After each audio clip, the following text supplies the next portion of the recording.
Okay, let's settle in. Welcome to today's meditation time.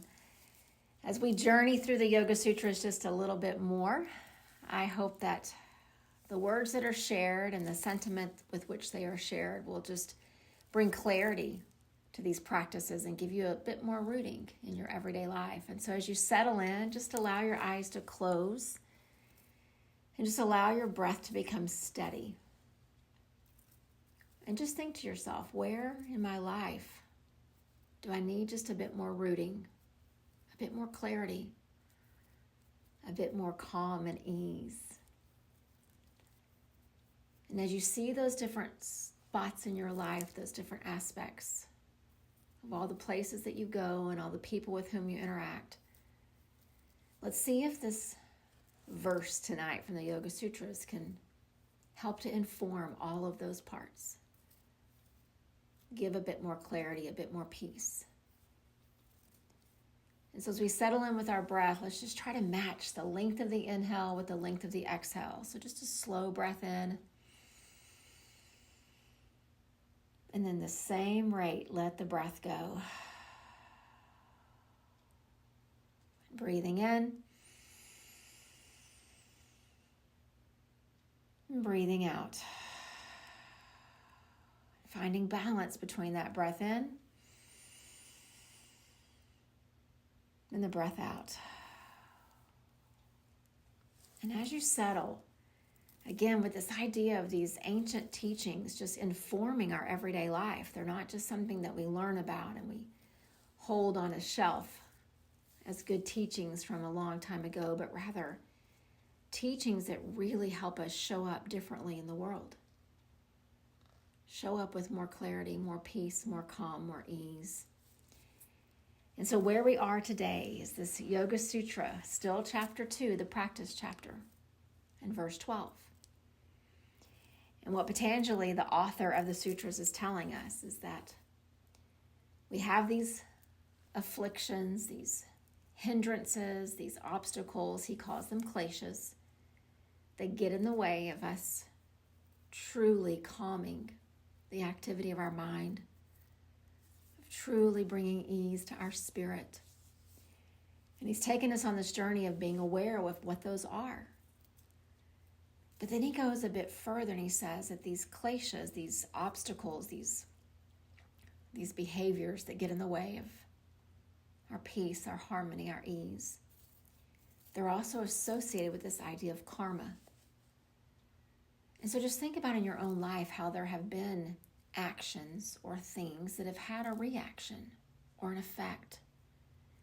Not in the sense that you assign blame or you point a finger, but just in your past, just recall a time when a certain way of acting or a certain choice that you made had a reaction and it was not what you intended.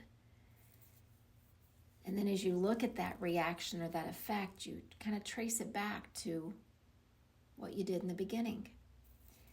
And so Patanjali cautions us. He says it's not enough just to be aware.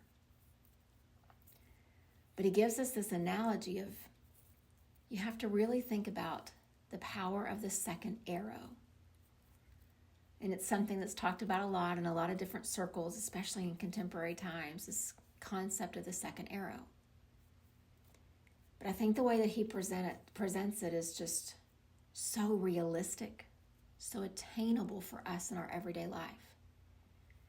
Because we all could make the laundry list of choices we've made or decisions we've made, actions that we've carried out that did not have a good effect, that did not promote peace and well-being, and maybe even some that caused harm. But he doesn't give us the sutra in verse 12 to make us feel guilty or to keep a list of all the wrongs that we need to right, but rather he says, let's learn from this. And when that klesha or that hindrance causes you to act, that's the first arrow of karma. The arrow's already been let go of. It's out of the bow. It has gone. And there's an effect. And sometimes there's a ripple effect, and we know that. We recognize it. But he says there is an arrow that you've put in the bow, but you haven't let it go yet. So just think about it. If you know anything about archery, you've got this archer who has this quiver on his back, and as soon as he lets the first arrow go, he's automatically reaching behind him, grabbing the next arrow and getting it ready for whatever it is that he's doing, the hunting or the battle or whatever he's engaged in. That second arrow is ready. And what Patanjali says is, as we sit in meditation and we're learning these things about ourselves, the second arrow is in the bow. And now we have all the information, all the awareness that we need to choose differently this time. So one of those kleshas, one of those obstacles that we sat with in the weeks past was ego. And so maybe the arrow of ego was already let go. We've already acted, we've already said something, and we did it from a really selfish perspective. And so that arrow of ego has had an impact. It's had an effect. People have felt the impact of our ego being the motivation of our decisions or how we talk or what we say. But here we stand with that second arrow of our action in the bow. And Patanjali, the author, says, now let's choose with awareness, with wisdom, what comes forth from us. And so we pause and we reflect. And we bring in, if ego was the stumbling block, we bring in humility. We bring in this purpose that we each have of lessening suffering of others and of our world. We bring in the compassion that we feel in our heart for humanity. And we breathe. And through that pause and that humility and that compassion and that breath, we choose differently with the second arrow. And each time I see that verse or I think about that concept, I am filled with hope. I'm filled with hope not just for myself, but I'm filled with hope for our world. The more aware that we become about our actions, about the impact of how we move through the world, now it's completely within our control to choose differently. And that gives me hope. Now it'd be really easy for us to stand here with our second arrow ready and poised as we pause and look out in judgment at others who are just letting those arrows fly. But this is not about them. This is about us. And the only bow over which we have control is the one that's in our hands. Our actions, our words,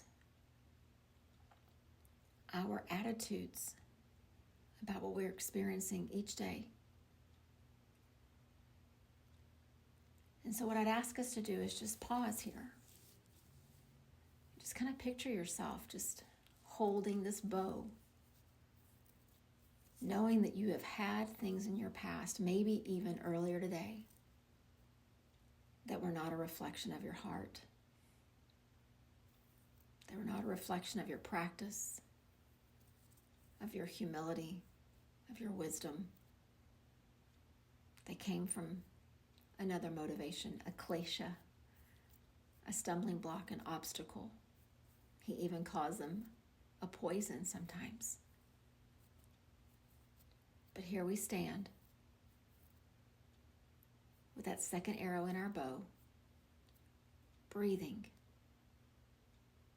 aware of who we are, aware of our impact in the world, our personal world, our home, our workplace, our family, our community. What will the second arrow look like for us tomorrow? Our actions, our words, our tone. What will it be? With all this knowledge and wisdom and compassion and peace that we cultivate here in this practice, what will the second arrow look like? What will people feel? So let's just pause, picture it. See yourself choosing differently.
And as you continue to breathe and just visualize,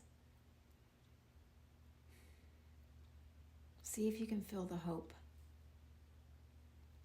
Our world talks a lot about karma. It's a big topic in contemporary society. But it's usually talking about this concept of putting out good and getting good back. Or putting out bad and getting what you deserve. And that is not the essence of karma from the yogic perspective. It's about that second arrow. It's about the ripple effect as I move through the world. It's not about what comes back to me or what I deserve or don't deserve. It is about my capacity to lessen the suffering around me and be a source of compassion and good. And so as we take this awareness that we're cultivating, it's not done, it's not final and complete. It is still in process. But as we take this awareness that we cultivate in meditation and we move through our day tomorrow, what will your second arrow look like? What will your karmic footprint be as you move through work and through your family and through your home? What will people feel as you release the energy from within? Think about these archers, this incredible skill that they have. Sometimes it feels like they're just firing these arrows one after another, but if you ever stop and just look, there's this moment of pause. They focus their eyes, their gaze, they line up that arrow, and they choose where it lands. As hunters, as warriors, as people in a sport, whatever it is, they're choosing. It's not haphazard. It's done with intention. So with this inspiration of Yoga Sutra 2:12, let's also act from a mindful perspective, with a choice, with intention of how the second arrow leaves our heart and our spirit and lands in our world.